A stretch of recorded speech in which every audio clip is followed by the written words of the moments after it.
Good morning, all of you. Today we will new chapter start energy and energy requirements. તો energy છે એ આપણે એનર્જીની definition છે આપણે ફર્સ્ટ ચેપ્ટરમાં છે એ જોઈ ગયા હતા કે એનર્જી એટલે શું તો કે એબિલિટી ટુ ડુ વર્ક કે વર્ક કરવા માટેની capacity that's means energy and requirement આપણે ચેપ્ટર સ્ટાર્ટ કરીએ છીએ. તો ફર્સ્ટ છે એનર્જી. તો કે energy is defined as the ability to do work. એટલે એનર્જી એટલે શું છે તો કે વર્ક કરવાની capacity that's means energy. The first and foremost function of food is to supply energy to the body. This energy is used for building of new tissue, repair of wearing and tearing and regulation of the body function. તો the first and formation function of the food is supply energy. એટલે બરાબર છે. તો કે આપણા બોડીમાં જે કોઈ પણ વર્ક થાય છે, જે ફંક્શન થાય છે, એના માટે છે એ એનર્જી સપ્લાય કરે છે. This energy is used four building of new tissue. એટલે કે ન્યૂ ટિશ્યુને બનાવવામાં બી એનર્જીનો યુઝ થાય છે. Then repair of wearing and tearing. Then tissue છે એ રિપેર કરવા માટે, તે નવા બનાવવા અને તૂટે છે એના માટે બી એનર્જી છે એ વેસ્ટ થાય છે, એના માટે બી એનર્જીની જરૂર પડે છે. તે રેગ્યુલેશન ઓફ બોડી ફંક્શન. એટલે કે બોડીના રેગ્યુલર ફંક્શન માટે બી એનર્જી છે એ જરૂરી છે. The energy yielding food are fat, carbohydrate and protein. તો કે એનર્જી બનાવવા માટે અથવા તો એનર્જીને લાવવા માટે કયા ફૂડ છે? આર મોસ્ટ ઇમ્પોર્ટન્ટ ફૂડ છે ફેટ, કાર્બોહાઈડ્રેટ એન્ડ પ્રોટીન, કે જેમાંથી છે એનર્જી આપણને મળી રહે છે. ધ નેક્સ્ટ છે યુનિટ ઓફ એનર્જી. કે એનર્જીને છે એ કયા માપમાં મપાય છે? The unit of energy. તો energy present in the food or the energy needed by the body is measured in and expressed in the term of the kilo calorie.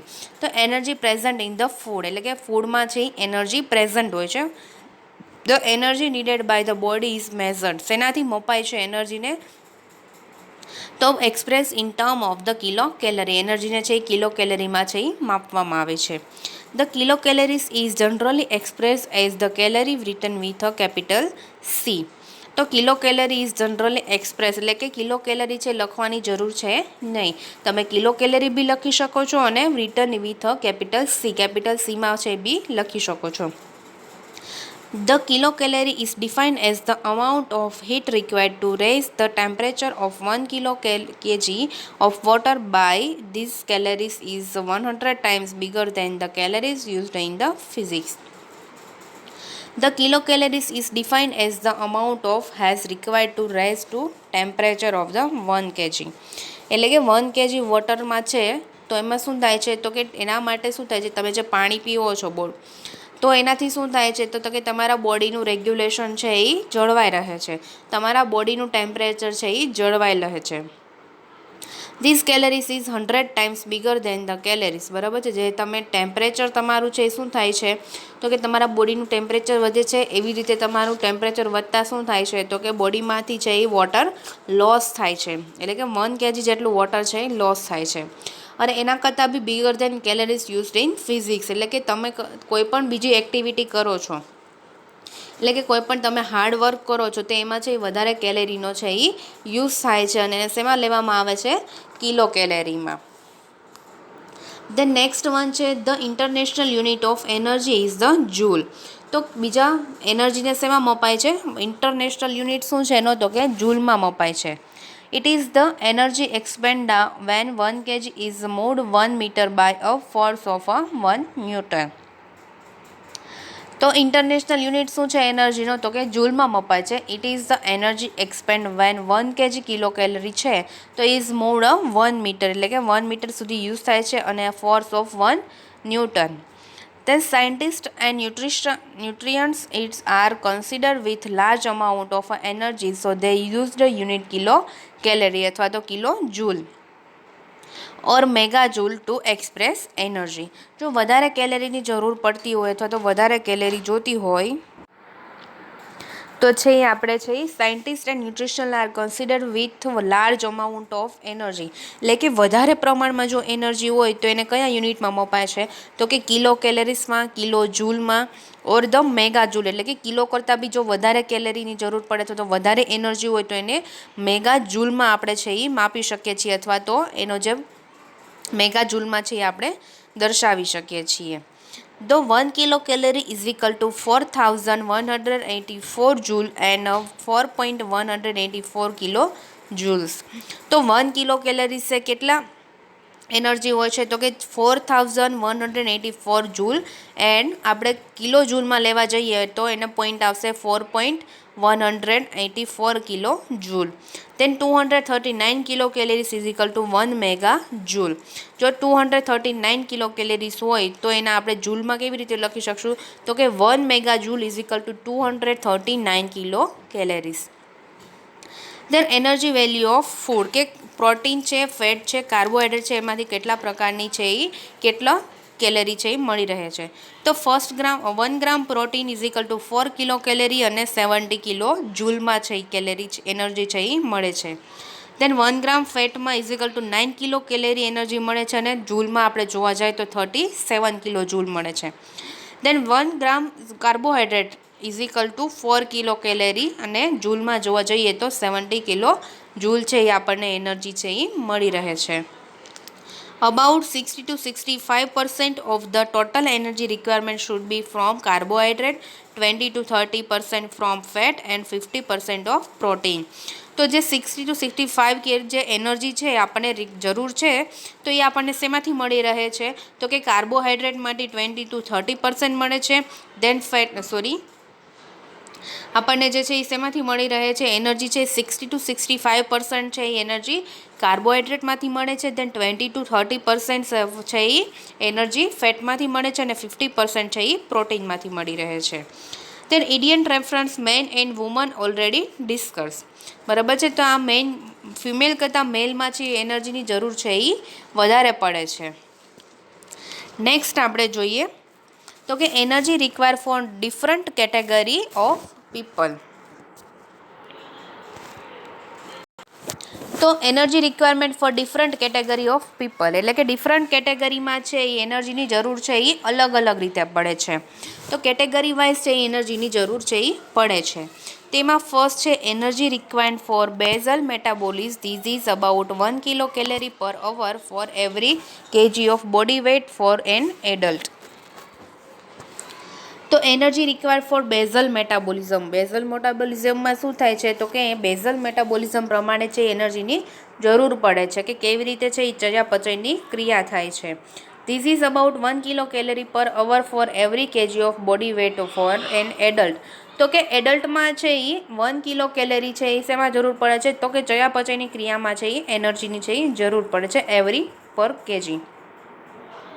Then second one છે energy required for daily activities such as walking, sitting, dressing and climbing. એટલે કે energy requirement for daily activity ઉપર છે એ energy છે એ એની daily activity ઉપરથી છે એની એનર્જીની requirement છે એ આપણે નક્કી કરી શકીએ છીએ. તેમાં સચ એઝ વોકિંગ, કેટલું ચાલે છે, કેટલી ઉટક બેઠક કરે છે એટલે કે સિટિંગ છે, બેસી રહે છે. દેન ડ્રેસિંગ એનું કેટલું છે ને ક્લિમ્બિંગ એટલે કે ઉપર નીચે કેટલું કરે છે એટલે કે ઉપર નીચે ચડવું. તો એના ઉપરથી છે એ એનર્જી રિક્વાયરમેન્ટ છે એ જોઈ શકાય છે. તે થર્ડ વન છે energy expenditure for occupational work. This is further. તો energy expenditure of occupational work એટલે કે પેશન્ટના અથવા તો લોકોના ઓક્યુપેશનલ વર્ક એનું કેવું છે એના પરથી એનર્જી રિક્વાયરમેન્ટ છે એ જાણી શકાય છે. જો કોઈ હાર્ડ વર્ક કરતું હોય, લાઇટ વર્ક કરતું હોય, બરાબર છે, કોઈને હેવી વર્ક હોય છે, મોડરેટ વર્ક હોય છે, તો એના ઉપરથી એનર્જીની રિક્વાયરમેન્ટ છે એ જાણી શકાય છે. Further classified as light work એટલે ઓફિસ વર્ક હોય કે જેમાં વધારે મહેનતની જરૂર છે એ પડતી નથી. દેન મોડરેટ વર્ક એટલે કે ઘરનું કામ કરતા હોય છે, થોડું વધારે કામ કરતા હોય છે અને મોડરેટ વર્ક કહેવામાં છે. અને હેવી વર્ક એટલે કે જે મજૂર લોકો કરે છે એને હેવી વર્ક કહેવામાં આવે છે. તો એના ઉપરથી છે એનર્જીની વેલ્યુ છે એ નક્કી કરી શકાય છે કે એને કેટલી કિલો કેલેરી અથવા તો કેટલા જૂલમાં છે એનર્જીની જરૂર પડે છે. તો આ તો energy requirement for different categories of people, એટલે કે ડિફરન્ટ કેટેગરીઝ ઓફ પીપલ ઉપરથી એનર્જી રિક્વાયરમેન્ટ છે એ જોઈ શકાય છે. નેક્સ્ટ વન છે ફેક્ટર અફેક્ટિંગ એનર્જી રિક્વાયરમેન્ટ. તો energy requirement various from one person to another depending upon categories certain factor, એટલે કે એનર્જી રિક્વાયરમેન્ટ માટે કયા કયા ફેક્ટર છે એ જરૂરી છે. તો energy requirement various from one person to another depending upon a certain factor, એટલે કે જે કોઈ એક પર્સન છે, વેરિયસ પર્સન છે, એનું શું થાય છે તો કે એની એક્ટિવિટી પરથી છે એ એનર્જી લેવલ છે એ નક્કી કરી શકાય છે. This factor are age, sex, working condition, body composition, physical activity and physiological status પર છે એક્સેટ્રા. તો ધીસ ફેક્ટર આર એજ ઉપરથી નક્કી કરી શકાય છે કે એનર્જીની રિક્વાયરમેન્ટ કેટલી છે. જો ઓલ્ડ એજ હશે તો એ એક્ટિવિટી જાજી નહીં કરતા હોય તો એના માટે એને એનર્જીની જરૂર ઓછી પડશે. તો એડલ્ટ હશે તો એ કામ કરતા હશે, મજૂરી કામ કરતા હશે તો એને એનર્જીની જરૂર છે એ વધારે પડશે.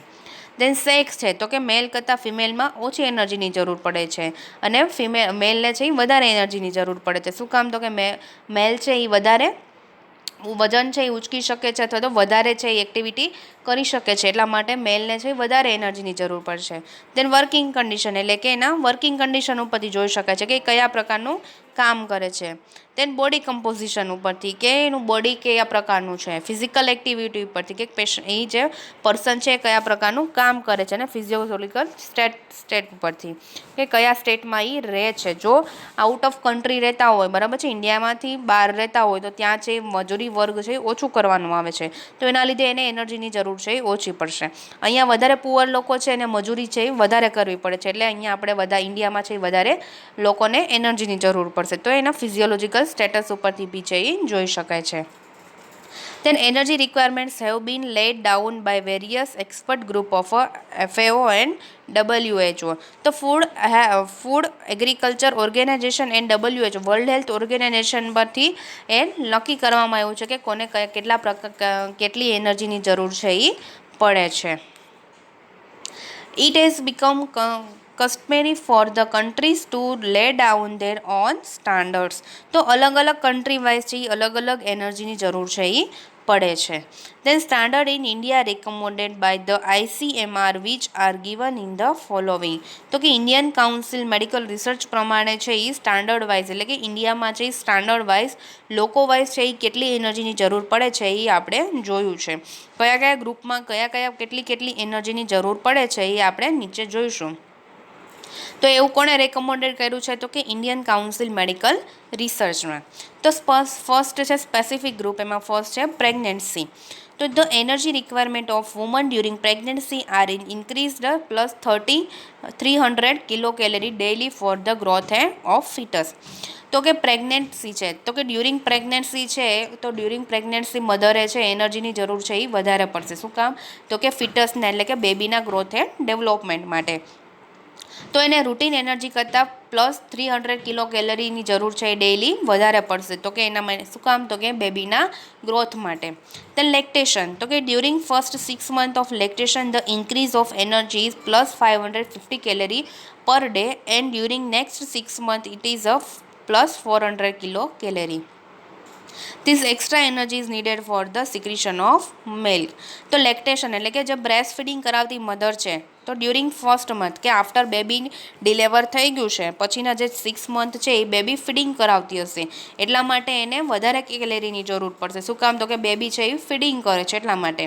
તો ત્યારે એને રૂટીન ડેઇલી હોય છે એના કરતાં પર ડે કેટલી કેલેરી વધારે જોશે? તો કે plus 550 calorie. And during next 6 month એટલે કે 6 મહિના પછી બેબીને છે એ થોડું ઘરનું ખાવાનું આપતા હશે, એટલા માટે એને ફીડિંગ ઓછું કરાવતા હશે. તો ઓછું ફીડિંગ થઈ જશે તો એમાં ત્યારે કેટલી કિલો કેલેરી જરૂર પડશે? Plus 400 kilo calorie. This extra energy is needed for the secretion of milk. અને પછી જે એક્સ્ટ્રા જે એનર્જીની જરૂર પડે છે એ શેના પર ડિપેન્ડેડ છે? તો કે સિક્રેશન ઓફ મિલ્ક. જો વધારે મિલ્કનું સિક્રેશન થતું હોય મધરમાં તો છે એ ફીડિંગ કરાવી શકે છે, તો એને વધારે કિલો કેલેરીની જરૂર પડશે. અને જો મિલ્કનું સિક્રેશન નહીં થતું હોય તો મધર છે એ ફીડિંગ કરાવી શકશે નહીં, એટલા માટે એને ઓછી કિલો કેલેરીની જરૂર પડશે. then next છે ચિલ્ડ્રન. તો કે because of their rapid growth young children require proportion at more energy per kg of body weight than adult. તો ચિલ્ડ્રન છે તો because of their rapid growth, એટલે કે ચિલ્ડ્રનનો ગ્રોથ એન્ડ ડેવલપમેન્ટ વધારે થતો હોય છે, એટલા માટે છે એડલ્ટ કરતાં બી છે એ ચિલ્ડ્રનમાં છે એ વધારે એને કિલો કેલરીની જરૂર છે એ પડે છે અને એનર્જીની જરૂર છે એ પડે છે. શું કામ? તો કે એડલ્ટ કરતાં શું કામ વધારે ચિલ્ડ્રનમાં જરૂર છે? તો કે ચિલ્ડ્રનનો જે રેપિડ ગ્રોથ થતો હોય છે, યંગ ચિલ્ડ્રનનો છે એ વધારે ગ્રોથ થતો હોય છે, એટલા માટે એને એનર્જીની જરૂર છે એ વધારે પડે છે. Then children above the age of 30 years need as much energy as adult. એટલે કે 13 વર્ષના બાળક, એટલે 13 વર્ષથી નાના બાળકને છે એડલ્ટ કરતાં વધારે જરૂર પડે છે એનર્જીની. શું કામ? તો કે ત્યારે છે બેબીનો, ચિલ્ડ્રનનો છે ગ્રોથ થતો હોય છે એટલા માટે. This is due to puberty changes, rapid growth and increase in metabolic rate. તો કે this is the due to the puberty changes, એટલે કે જ્યારે 13 વર્ષ પછી પ્યુબર્ટી ચેન્જીસ આવતો હોય એના લીધે બી છે એનર્જી વધારે જોઈએ છે. And rapid growth and increase the metabolic rate, metabolic rate વધતો હોય છે, પ્યુબર્ટી ચેન્જીસ આવતો હોય છે. ગર્લ્સ છે, એક્ઝામ્પલ છે ગર્લ્સ પીરિયડ્સમાં થતી હોય તો એને વધારે એનર્જીની જરૂર પડશે. તો એટલા માટે એડલ્ટ કરતાં ચિલ્ડ્રનને છે વધારે એનર્જીની છે એ જરૂર પડે છે. દેન એજ પીપલ, તો the energy requirement because with age because of fall in the BMR and a decrease physical activity in most person. તો એજ પર્સન છે, એટલે કે જે ઓલ્ડ એજ પર્સન છે, ઓલ્ડ એજ લોકો છે, ઓલ્ડ લોકો છે, વૃદ્ધ લોકો છે, એને એનર્જી રિક્વાયરમેન્ટ ઓછી થતી જશે. શું કામ? તો કે એની ફિઝિકલ એક્ટિવિટી છે એ કેવી થાય છે? ડિક્રીઝ થતી જાય છે. જેમ એની એજ વધતી જાય છે એમ એની કામ કરવાની ક્ષમતા છે એ ઘટતી જાય છે. તો એ કામ નહીં કરે તો એના લીધે એને એનર્જીની જરૂર છે એ ઓછી પડશે. The FAO and WHO committee suggested that after the age of 14 years requirement should be reduced by 5% each. They decide unit the age of 16 and by the 10% of each decide thereafter. તો food agriculture organisation અને WHO world health organisation કમિટીએ શું suggest કર્યું છે? તો કે after 14 year, એટલે કે 40 વર્ષ પછી છે એ ધીરે ધીરે એનર્જી રિક્વાયરમેન્ટ છે એ ઘટતી જાય છે. શું કામ? તો કે એજ વધવાથી છે એ કામની ક્ષમતા ધીરે ધીરે ઘટતી જાય છે. તો એના લીધે છે તો 14 યર્સ પછી requirement should be reduce by the 5%, એટલે કે 5% છે એનર્જીની જરૂર છે એ ઓછી થતી જાય છે. અને 60 વર્ષ પછી છે 10% of each decide their after, એટલે કે 10% છે 10% છે આપણી કામ કરવાની ક્ષમતા ઘટી જાય છે અને એના લીધે એને એનર્જીની જરૂર છે એ ઓછી પડે છે. તો ત્યારે છે એ શું થાય છે? આપણે કામ કરી શકતા નથી, એટલા માટે એનર્જીની જરૂર છે એ ઓછી પડશે. એવી જ રીતે એજ પીપલમાં છે એ એનર્જીની જરૂર ઓછી પડે છે. તો આ તો સ્પેસિફિક ગ્રુપ વાઇઝ છે એ એનર્જીની જરૂર કેવી રીતે પડે છે. તો પ્રેગ્નન્ટ્સમાં છે બેબીનો ગ્રોથ એન્ડ ડેવલપમેન્ટ માટે છે એનર્જીની જરૂર વધારે પડશે. ત્યારે મધર છે બ્રેસ્ટ ફીડિંગ કરાવતી હશે તો એના લીધે એનર્જીની જરૂર છે એને વધારે પડશે. દેન ચિલ્ડ્રનમાં બોડીનો ગ્રોથ એન્ડ ડેવલપમેન્ટ થતો હશે એટલા માટે એડલ્ટ કરતાં ચિલ્ડ્રનને એનર્જીની છે એ જરૂર વધારે પડશે. શું કામ? તો કે બોડીનો ગ્રોથ એન્ડ ડેવલપમેન્ટ થતો હોય છે તો ત્યારે બોડી આખું છે એ ફંક્શન કરતું હોય છે તો એના લીધે છે એનર્જી છે એ જરૂર પડશે. દેન એજ પીપલમાં છે ઓછી એનર્જીની જરૂર પડશે. શું કામ? તો કે એક્ટિવિટી છે એ કરી શકતું નથી, એટલા માટે એક્ટિવિટી નહીં કરે એટલા માટે એની એનર્જી છે એ લેવલ ઓછું થઈ જશે. તો નેક્સ્ટ આપણે જોઈશું બેઝલ મેટાબોલિઝમ.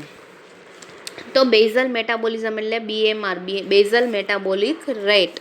તો the amount of energy required by the body for carrying out involuntary work and maintaining the body temperature is known as the basal metabolic rate. તો બેઝલ મેટાબોલિક રેટ કોને કહેવાશે? તો કે amount of energy required, કેટલા પ્રમાણમાં બોડીમાં એનર્જીની જરૂર છે અને બોડીને મેન્ટેન ટેમ્પરેચર કેટલા પ્રમાણમાં મેન્ટેન કરે છે અને ઇનવોલેન્ટરી વર્ક કેવી છે કેટલું વર્ક કરે છે, that is known as a metabolic rate. કે પેશન્ટને કેટલા પ્રકાર, ટૂંકમાં કહીએ તો પેશન્ટને કેટલી એનર્જીની જરૂર છે, પેશન્ટનું બોડી ટેમ્પરેચર મેન્ટેન થાય છે કે નહીં અને પેશન્ટ છે કયા પ્રકારનું ઇનવોલેન્ટરી વર્ક કરે છે, that is a basal metabolic rate. The estimated minimum level of energy required to sustain the body's vital function when at rest.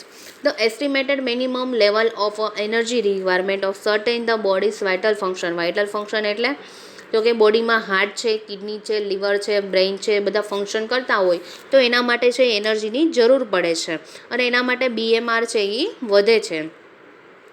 The involuntary work includes the functioning of various organs and systems which work continuous to keep the body process going, such as the heart and blood circulation, the kidney and excrete. તો the ઇન્વોલન્ટરી work ઇન્વોલન્ટરી work એટલે means કે બોડીમાં જે function થાય છે એને કેવું કહેવામાં આવશે? ઇન્વોલન્ટરી વર્ક. આપણે જે મજૂરી કરીએ છીએ અથવા તો કોઈ પણ પ્રકારનો આપણે એક્સરસાઇઝ કરીએ છીએ એ વર્ક નહીં, પણ બોડીમાં જ્યારે બોડી વર્ક કરે છે એને કહેવામાં આવશે ઇન્વોલન્ટરી વર્ક. એક્ઝામ્પલ છે બ્લડ સર્ક્યુલેશન થતું હોય છે, કિડની છે એ કિડની છે વોટર ફિલ્ટર કરતી હોય છે, તો એ બધા છે એને કેવું કહેવામાં આવશે? Involuntary work. તો ઇનવોલેન્ટરી વર્ક માટે બી છે એનર્જી છે એ જરૂરી છે. then approximately 1/3 of this energy is needed for this process while the remaining 2/3 is utilized for maintaining of the muscles tone. તો એપ્રોક્સિમેટલી 1/3 એટલે કે બોડીમાં આવેલી એનર્જીનો 1/3 પોર્શન છે. This energy is needed for શેના માટે જરૂરી છે? તો કે process while the remaining 2/3 is utilize for the maintaining of muscle સ્ટોનને ફંક્શન કરવા માટે 1/3 એનર્જી જે નીડ છે એનર્જીની, તે બોડીમાં જે એનર્જી છે એના કરતાં 1/3 ભાગની જે એનર્જી છે એ શેમાં યુઝ થાય છે? તો કે મસલ સ્ટોનને મેન્ટેન કરવામાં. તે નેક્સ્ટ છે ડિટર્મિનેશન ઓફ BMR. તો કે BMR છે એ કેટલો યુઝ થાય છે? તો કે subject adult made for 50 kg body weight, એટલે કે એનો એક પોર્શન લ્યો, એક માણસ છે 50, એનો વજન કેટલો છે? 50 kg બોડી વેઇટ. તો એમાં ઓક્સિજનની એને જરૂર કેટલી પડશે? તો કે ઓક્સિજન કન્ઝ્યુમ ઇન 6 મિનિટ. તો કે 6 મિનિટમાં 1.1 લિટરની એને ઓક્સિજનની જરૂર પડશે. then heat produce in 6 minute. તો કે 6 મિનિટમાં એને બોડીમાંથી કેટલી હીટ પ્રોડ્યુસ થશે? તો કે 4.8 multiply 1.1 is equal to 5.280 kilo calories. તો કે હીટ પ્રોડ્યુસ ઇન 6 મિનિટ. તો કે બોડીમાં હીટ પ્રોડ્યુસ થાય છે 6 મિનિટ. 6 મિનિટમાં છે એને હીટ કેટલી પ્રોડ્યુસ થાય છે? તો કે 1.4/1.1. તો ઇઝિકલ ટુ એને કેટલા કિલો કેલેરીની જરૂર પડશે? તો કે 5.28 કિલો કેલેરીની છે એને જરૂર પડશે. then heat produce in 24 hours, એટલે કે 24 કલાકમાં બોડીમાં છે એ કેટલી હીટ પ્રોડ્યુસ થાય છે? તો કે 5.2 ઇઝ ઇક્વલ ટુ 16 ઇઝિકલ મલ્ટીપ્લાય 24, એટલે કે 5.2 છે એ શું થાય છે? હીટ પ્રોડ્યુસ થાય છે 16 મિનિટ અને મલ્ટીપ્લાય 24 hours. તો ઇઝિકલ ટુ 1267 કિલો કેલેરીની છે એને જરૂર પડશે per day. The basal metabolism of include for 24 hours. તો કે 24 અવર્સમાં બેઝલ મેટાબોલિઝમ એટલે કે ટેમ્પરેચરને બોડીમાં ટેમ્પરેચરને મેન્ટેન કરવા માટે કેટલા કિલોની જરૂર પડશે? તો કે 1267 કિલો કેલરીઝની છે એ બોડીમાં જરૂર પડશે 24 અવર્સમાં. then normally the adult's BMR is 1 kg body weight per hours for make the N is 0.9 kilo calorie body weight per hours for females. તો normally the adult BMR is 1 kilo calorie per kg body weight, એટલે કે જે normal adult છે જે healthy છે એને BMR એનો કેટલો હશે? 1 kilo calorie per kg body weight હશે. For male and is 0.5 kilo calorie per kg body weight for females, એટલે કે ફિમેલ્સ અને મેલમાં છે 1.9 kilo calories per body weight છે એ BMR મેન્ટેન થાય છે. then the measure the BMR following point should be keep it in mind. તો કે BMR એટલે કે બેઝલ મેટાબોલિક રેટ છે એ લેવા માટે થઈ અને તમારે કયા પોઈન્ટ છે એ ધ્યાનમાં લેવાના છે એ જોઈએ કે બેઝલ મેટાબોલિક રેટ લેતા પહેલાં તમારે શું વસ્તુ નથી કરવાની અને બેઝલ મેટાબોલિક રેટ લેવો હોય તો એ ક્યારે છે એ લેવો જોઈએ. તેમાં ફર્સ્ટ છે the test is conducted before breakfast 10 to 12 hours after the last meals, example in a post-abortal state. તો this test is conducted before breakfast એટલે કે ખાધા પહેલાં છે એ લેવાનો છે 10 થી 12 કલાક. આફ્ટર ધ લાસ્ટ મીલ એટલે કે જ્યારે તમે જમ્યા હોય 10 થી 12 કલાક, જમ્યા પછી 10 થી 12 કલાકે છે એ લેવાનો છે. દેન એટલે જમીને તરત છે BMR લેવાનો નથી. જો જમીને તરત તમે BMR માપશો તો શું થશે? ટેમ્પરેચર છે એ બોડીનું વધારે આવશે, એટલે BMR છે એ તમારો થોડોક વધારે આવશે. જેમ ટેમ્પરેચર વધશે એમ BMR છે એ વધશે. એટલા માટે જમીને 10 થી 12 કલાક પછી લેવાનો છે અથવા તો જમ્યા પહેલાં છે એ BMR લેવાનો છે કે જેથી કરીને BMR છે એ રાઇટ આવી શકે. Then second છે the subject should be relaxed and lying down but awoke because sleep reduce BMR and activity increase this rate. તો સેકન્ડ પોઈન્ટ શું ધ્યાનમાં રાખવાનો છે તો કે subject should be released and lying down but awoke because sleep reduce BMR. જો સૂતા હોય અને સૂઈને ઉઠીને છે એ તરત BMR લેવાનો નથી. સૂતા હશું એટલે શું હશે, બ્લડ સર્ક્યુલેશન કેવું થયું હશે, ધીમું થઈ ગયું હશે, તો એના લીધે ટેમ્પરેચર છે એ બોડીનું મેન્ટેન નહીં રહ્યું હોય, એટલે સીધું ઉઠીને છે એ BMR લેવાનો નથી. અને એક્ટિવિટી ઇન્ક્રીઝ રેટ, એટલે કે કોઈપણ પ્રકારની સ્પોર્ટ્સ એક્ટિવિટી છે, વોકિંગ કરીને કે રનિંગ કરીને BMR છે એ લેવાનો નથી. જો વોકિંગ કરીને BMR કરીને કોઈપણ કામ કરીને જો BMR લેશો તો તમારા બોડીનું ટેમ્પરેચર છે એ વધી ગયું હશે, તો BMR છે એ ખોટો આવશે. એટલે કે કોઈ પણ કામ કરીને અથવા તો ઉઠીને તરત છે લેવાનું નથી. Then third one છે the subject should have a normal pulse rate and free from the tension or fear. તો BMR ક્યારે લેવાનું છે કે તો ત્યારે કે જ્યારે તમારી પલ્સ છે એ નોર્મલ આવતી હોય અને તમે ટેન્શન ફ્રી હોય અને કોઈ પણ પ્રકારનો ડર ન હોય ત્યારે છે એ BMR લેવાનો છે. Then fourth one છે the surrounding temperature should be comfortable as a perspiration and shivering may affect the rate of oxidation. તો જ્યારે surrounding temperature should be comfortable, એટલે કે જ્યારે તમારું બોડીનું ટેમ્પરેચર છે એ નોર્મલ હોય, તમને કમ્ફર્ટેબલ ફીલ થતું હોય ત્યારે જ છે એ BMR લેવાનું છે. જ્યારે પરસ્પિરેશન કે શિવરિંગ મે બી અફેક્ટેડ રેટ ઓફ ઓક્સિડેશન, કે જ્યારે વધારે પસીનો થતો હોય અથવા તો ધ્રુજારી આવતી હોય, બોડી ધ્રુજતું હોય તો ત્યારે છે એ લેવાનો નથી. Then fifth one છે the subject should be affable as a fever increase the BMR by 7% for every degree Fahrenheit rise in temperature.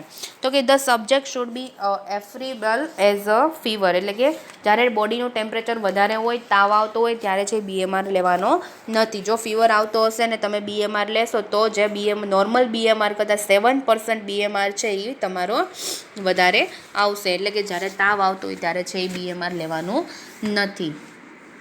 તો BMR છે એ ક્યારે લેવો જોઈએ તો કે પેશન્ટ છે જ્યારે એકદમ નોર્મલ હોય છે, જ્યારે કોઈ પણ પ્રકારની બીમારી નથી, બ્લડ પ્રેશર વધારે નથી આવતું, પલ્સ નોર્મલ આવે છે અને જેમાં પહેલાં લેવાનો છે, બરાબર છે, તો BMR છે એ નોર્મલ આવશે. નેક્સ્ટ છે ફેક્ટર અફેક્ટિંગ BMR, એટલે કે બેઝલ મેટાબોલિક રેટને કયા કયા ફેક્ટર છે એ અફેક્ટ કરે છે. તો બેઝલ મેટાબોલિક રેટ છે એના ફેક્ટર માટે શું છે તો કે એજ વાઇઝ છે એ BMR અલગ આવશે, સેક્સ વાઇઝ અલગ આવશે, બરાબર છે ને, હોર્મોન જો ચેન્જ થતા હશે તો BMR છે એ અલગ આવશે, બોડી સાઇઝ પ્રમાણે અલગ આવશે, બરાબર છે. વધારે ફેટી હશે તો એનું BMR ઓછું આવશે. શું કામ તો કે એનામાં ચરબીનું પ્રમાણ છે એ વધારે છે, એટલા માટે એનો BMR ઓછો આવશે. તો ફેક્ટર અફેક્ટિંગ BMR, એટલે કે ફેક્ટર પ્રમાણે છે BMR આપણે જોઈએ કે કયા કયા ફેક્ટર છે એ BMRને છે અફેક્ટ કરે છે. તો ફર્સ્ટ જોઈશું આપણે બોડી સાઇઝ. તો ફર્સ્ટ છે બોડી સાઇઝ, કે બોડી સાઇઝ ઉપર કયું BMR છે કેવી રીતે અફેક્ટ કરે છે. તો heat is continuously lost through the skin. તો કે જે હીટ લોસ છે આપણા બોડીમાંથી, હીટ લોસ ક્યારે થાય છે તો કે સ્કિન થ્રુ છે એ કન્ટિન્યુઅસલી લોસ થાય છે, સ્કિન થ્રુ છે એ હીટ લોસ થાય છે. A tall and well-built person has a greater skin surface area than the shorter or smaller person and loses more heat through the skin and the hence have a higher BMR. તો આપણે જોઈએ તો કે a tall and well build person, એટલે કે toll એટલે કે જેમ વધારે ઊંચું હોય છે અને બિલ્ડ પર્સન એટલે કે વધારે બોડીવાળું હોય છે, અને a greater skin surface area than the short and smaller person, એટલે કે જે ટોલ પર્સન અને બિલ્ડ બોડીવાળું જે પર્સન હોય છે એના કરતાં than the shorter and smaller, એટલે કે જે નાનું પર્સન છે, સ્મોલ પર્સન છે, એનું losses more heat through the skin, એટલે કે એની જે સ્કિન હીટ લોસ છે એ વધારે થાય છે અને સ્કિન થ્રુ થાય છે. And hence have a higher BMR, અને એનું BMR કેવો હોય છે, હાઈ હોય છે, એટલે કે વધારે હોય છે. બેઝલ મેટાબોલિક રેટ છે એ વધી જાય છે. તો આમાં શું કહેવા આપ્યું છે કે ઊંચા લોકો અને બિલ્ડ એટલે કે બોડીવાળા પર્સનનું જે સ્મોલર પર્સન છે અને શોર્ટવાળું એટલે કે ઓછી હાઇટવાળું પર્સન છે એના કરતાં છે એ ટોલ પર્સન અને એટલે કે ઊંચું પર્સન અને બોડીવાળા પર્સનનું છે એ હીટ લોસ છે એ વધારે થાય છે સ્કિન થ્રુ, અને એનો BMR રેટ છે એ વધારે હોય છે. શું કામ? તો કે એનામાં છે એ પર્સ્પિરેશન છે એ વધારે થાય છે, પસીનો છે એ વધારે થાય છે. તો પસીનો નીકળવાના લીધે બોડીનું જે ટેમ્પરેચર છે એ કેવું થશે? હાઈ થશે, અને બોડીનું ટેમ્પરેચર હાઈ થવાથી છે બેઝલ મેટાબોલિક રેટ છે એ ઇન્ક્રીઝ થાય છે. Then second છે બોડી કમ્પોઝિશન. તો કે an athletes with the well built muscles and the little body fat has a higher BMR than a non athletes with more body fat. તો વધારે fat હોય છે તો એનું BMR છે એ ઓછું આવે છે, અને જેનું બોડીમાં ફેટ ઓછું હોય છે એનું BMR કેવું આવશે? વધારે આવશે. તો બોડી કમ્પોઝિશન ઉપર છે એ BMR છે એ અફેક્ટ કરે છે. દેન થર્ડ વન છે એજ. તો during the period of rapid growth the BMR increase by 15 to 20%. તો એજ વાઇઝ કેવી રીતે છે? તો કે during period of rapid growth, એટલે કે જ્યારે ચિલ્ડ્રન છે તો એમાં બોડીનો ગ્રોથ એન્ડ ડેવલપમેન્ટ છે એ રેપિડ એટલે કે વધારે થતો હોય છે, તો એને BMRની જરૂર છે એ વધારે પડશે. તો નોર્મલ વ્યક્તિ કરતાં 15 to 20% બેઝલ મેટાબોલિક રેટની જરૂર છે એને વધારે પડશે. શું કામ? તો કે ત્યારે એના બોડીમાં ગ્રોથ એન્ડ ડેવલપમેન્ટ છે એ થતો હોય છે. During pregnant and lactation, it rapid increase once again. The BMR gradually declined with the age at the rate of 5% for each decade. તો કે ડ્યુરિંગ પ્રેગ્નન્સી એટલે કે મધરે પ્રેગ્નન્સી કન્સીવ કરી છે તો એ પ્રેગ્નન્ટ લેડી અને લેક્ટેટિંગ મધર એટલે કે બ્રેસ્ટ ફીડિંગ કરાવતી મધરને છે એ વધારે BMR છે એ ગ્રેજ્યુઅલી વધારે આવશે. શું કામ? તો કે એનામાં રેપિડ ઇન્ક્રીઝ થતો હોય છે. તો કે બોડીમાં છે એનો બેબીનો ગ્રોથ એન્ડ ડેવલપમેન્ટ છે એ રેપિડ થતો હોય છે, એટલા માટે એને એનર્જીની જરૂર છે એ વધારે પડશે. એનર્જીની જરૂર જેમ વધારે પડશે તો એને BMR રેટ છે એ વધારે આવશે. તે સેક્સ છે. The BMR is 10% higher than male as a compare to female, એટલે કે ફિમેલની કમ્પેરમાં મેલનો BMR છે 10% છે એ હાયર હોય છે, એટલે કે વધારે હોય છે. દેન નેક્સ્ટ છે ફીવર. તો fever increase the BMR by the 7% for each degree Fahrenheit rise in body temperature. તો કે જ્યારે તાવ આવ્યો હોય છે, બોડીમાં ફીવર હોય છે, બોડી છે એ બોડીનું ટેમ્પરેચર વધારે હોય તો તેનો BMR રેટ છે એ વધી જાય છે. શું કામ? તો કે ત્યારે છે એ ટેમ્પરેચર મેન્ટેન થયું નથી. એટલે BMRનું મેઇન શું છે? તો કે ટેમ્પરેચર મેન્ટેન કરવું અને વર્કની કેપેસિટી જોવી. તો ફીવર આવે ત્યારે ટેમ્પરેચર છે એ વધી જાય છે, તો એના લીધે છે BMR મેન્ટેન થતું નથી. BMR છે કેવો આવે છે? ઇન્ક્રીઝ થઈ જાય છે, વધી જાય છે બોડીમાં ટેમ્પરેચર વધવાના લીધે. દેન નેક્સ્ટ વન છે સ્ટેટ ઓફ હેલ્થ. તો BMR is low during stagnation and malnutrition. તો BMR છે એ ક્યારે લો થઈ જાય છે? તો કે માલન્યુટ્રિશન પર્સન છે માલન્યુટ્રિશન હોય છે ત્યારે એનામાં કોઈ પણ પ્રકારની એનર્જી છે એ કરતું નથી. તો એનર્જી વેસ્ટ નહીં થવાના લીધે શું કામ એનર્જી વેસ્ટ નહીં થાય? તો કે માલન્યુટ્રિશન પર્સન છે એ કામ કરી શકશે નહીં. તો જો કામ નહીં કરે તો એનામાં એનર્જીનો યુઝ નહીં થાય, અને એનર્જીનો યુઝ નહીં થાય તો એવી રીતે એનું બોડીનું ટેમ્પરેચર છે એ મેન્ટેન નહીં થાય, અને બોડીનું ટેમ્પરેચર મેન્ટેન નહીં થવાના લીધે છે BMR રેટ કેવો આવશે? ઓછો આવશે. In disease like cancer, tuberculosis and burns, BMR is high. તો અમુક ડિસીઝ એવા છે કે જેમાં BMR છે એ વધી જાય છે, બેઝલ મેટાબોલિક રેટ છે એ વધી જાય છે. એક્ઝામ્પલ છે કેન્સર, ટ્યુબરક્યુલોસિસ અને બર્ન્સના પેશન્ટમાં BMR છે એ વધી જાય છે. શું કામ? તો કે એવી કન્ડિશનમાં છે એ ફીવર આવતો હોય છે, અને ફીવર આવવાના લીધે છે શું થાય છે? ટેમ્પરેચર વધે છે, અને ટેમ્પરેચર વધવાના લીધે બેઝલ મેટાબોલિક રેટ છે એ વધી જાય છે, તો ત્યારે BMR છે એ હાઈ આવે છે. દેન 7 છે હોર્મોન્સ. તો કે disorders of the thyroid gland markedly influence the BMR. તો હોર્મોન ચેન્જ થવાના લીધે છે એ BMR છે એ વધઘટ થાય છે, બરાબર છે. Disorder of thyroid gland. તો કે થાઇરોઇડ ગ્લેન્ડમાં છે T3 અને T4 એટલે કે થાઇરોક્સિન અને થાઇરોડોક્સિન છે એ હોર્મોન છે એ ચેન્જીસ થાય તો BMR છે એ વધી જાય છે. દેન હાઇપોથાઇરોડિઝમ ઇન્ક્રીઝ BMR, એટલે કે હાઇપોથાઇરોડિઝમ એટલે કે બોડીમાં છે સોડિયમનું પ્રમાણ છે એ વધી જાય તો BMR છે એ વધી જાય છે, અને હાઇપોથાઇરોડિઝમ એટલે કે બોડીમાં છે એ સોડિયમનું પ્રમાણ ઘટી જાય ને કહેવામાં આવશે હાઇપોથાઇરોડિઝમ. તો હાઇપોથાઇરોડિઝમ છે એ શું કરે છે? તો કે BMRને છે ડિક્રીઝ કરી દે છે, એટલે કે હાઇપોથાઇરોડિઝમ ડિક્રીઝ ધ BMR અને હાઇપોથાઇરોડિઝમ ઇન્ક્રીઝ ધ BMR, બરાબર છે. તો હાઇપોથાઇરોડિઝમ થયું હોય છે તો BMR ઇન્ક્રીઝ થઈ જાય છે, અને હાઇપોથાઇરોડિઝમ થયું હોય તો BMR છે એ ડિક્રીઝ થઈ જાય છે. તો નેક્સ્ટ વન છે ક્લાઇમેટ. તો કે BMR rise when the climate is cold and it's may increase during warm climate. તો એન્વાયરમેન્ટ એટલે ક્લાઇમેટ મીન્સ એન્વાયરમેન્ટ, તો કે જ્યાં ઠંડુ એન્વાયરમેન્ટ હોય છે ત્યાં BMR ઘટી જાય છે. શું કામ? તો કે જ્યાં ઠંડુ એન્વાયરમેન્ટ હોય તો ત્યાં ટેમ્પરેચર છે એ આપણા બોડીનું ઓછું થઈ જાય છે. તો ટેમ્પરેચર ઓછું થવાના લીધે BMR છે એ ઘટી જાય છે. In many increase during the warm climate, એટલે કે તમે વાર્મ એન્વાયરમેન્ટમાં જાઓ, ગરમ એન્વાયરમેન્ટમાં જાઓ છો તો ત્યાં શું થાય છે?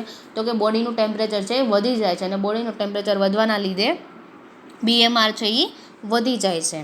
દેન નેક્સ્ટ વન છે ફિઝિકલ કન્ડિશન, તો કે worry and anxiety increase BMR. તો સાયકોલોજીકલ કન્ડિશનમાં શું થાય છે?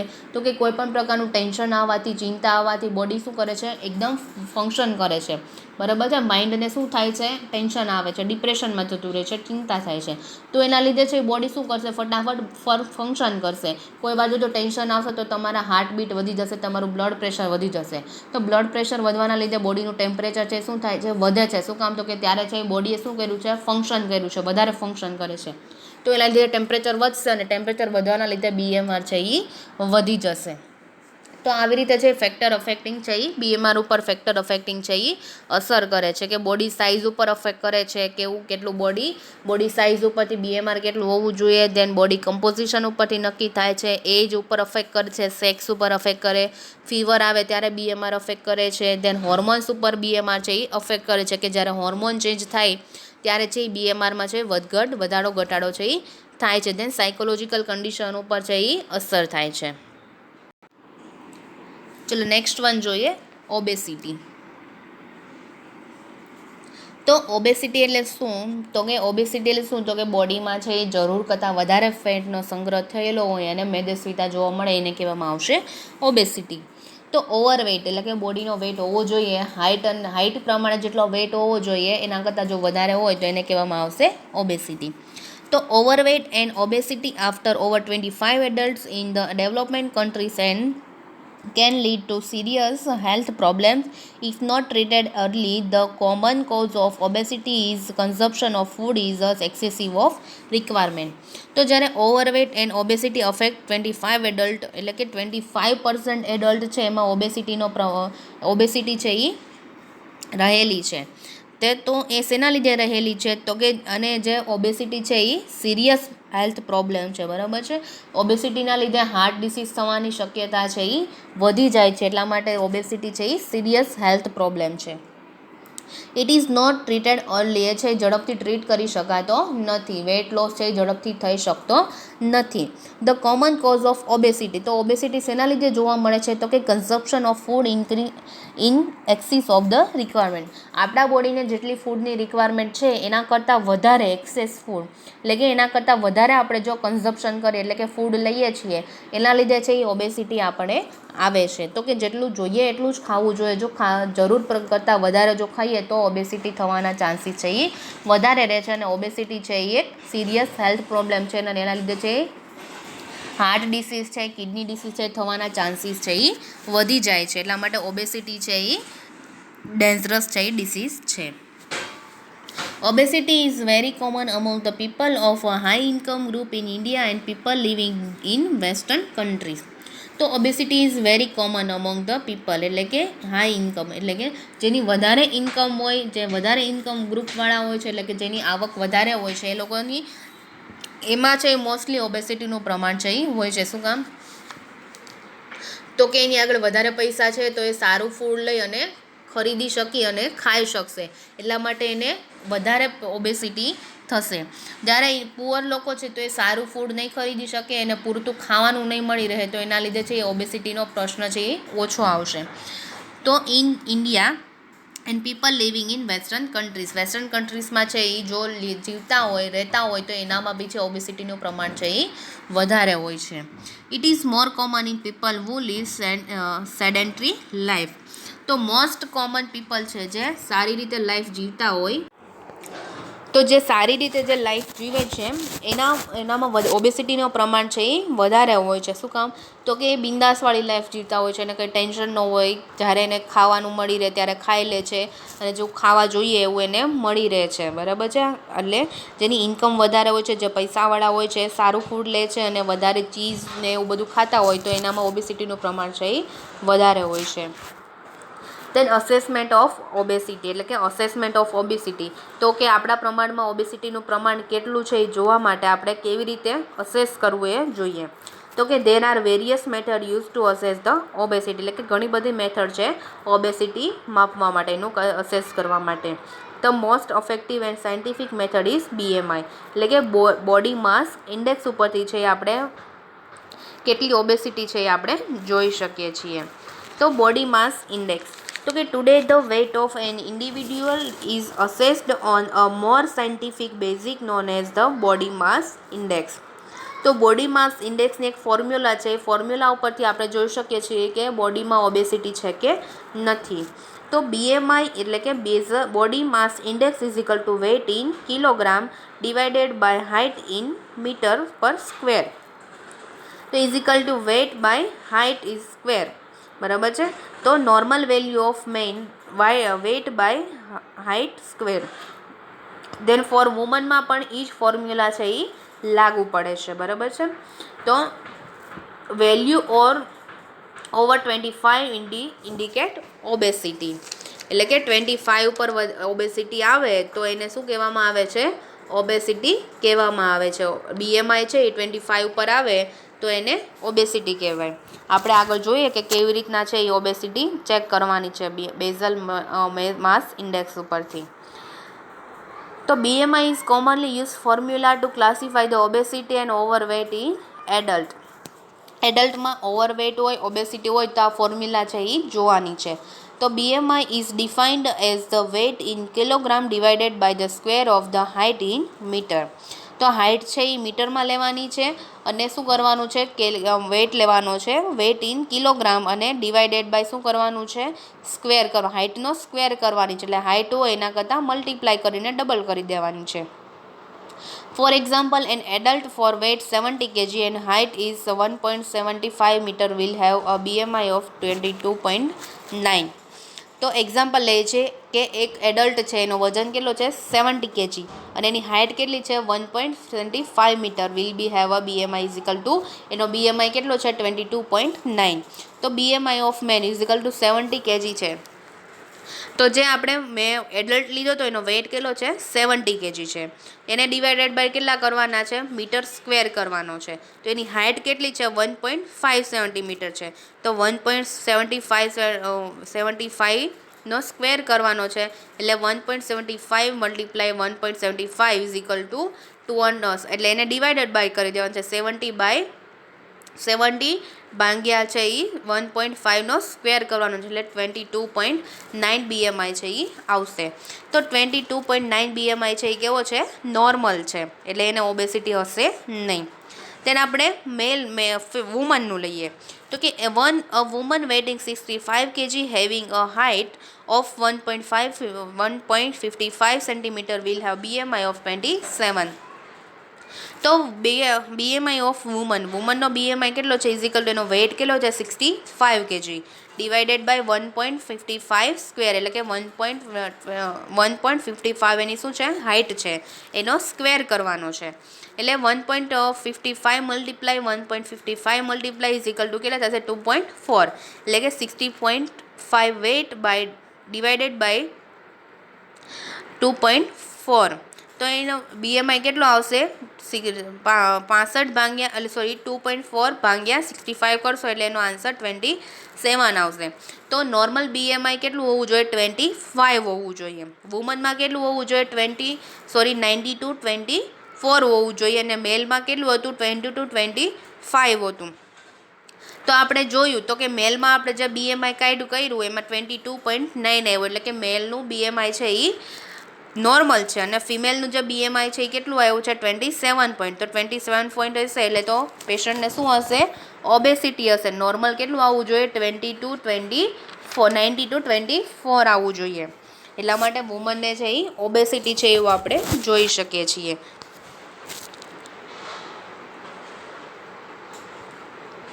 નેક્સ્ટ જોઈએ on the basic of BMI obesity is graded as a follow. તો આપણે છે ચાર્ટ ફોલો કરવાનો છે BMI માટે કે BMI કેટલું હોય તો એનામાં ઓબેસિટીનું પ્રમાણ છે એ કેટલું હશે. દેન BMI એન્ડ ક્લાસિફિકેશન. તો 80.5 ટુ 24.99 BMI હોય તો એનું ઓબેસિટી લેવલ કેવું છે? નોર્મલ છે. દેન BMI 25 આવે તો 25 BMIમાં આવે તો એનો ઓવરવેઇટ કહેવાય. દેન 25 ટુ 29.9 આવે તો ગ્રેડ 1 ઓબેસિટી આવશે. દેન 30 ટુ 40 BMI આવે તો ગ્રેડ 2 ઓબેસિટી આવશે.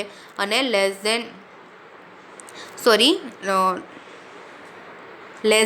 40 આવશે તો ગ્રેડ 3 ઓબેસિટી હશે.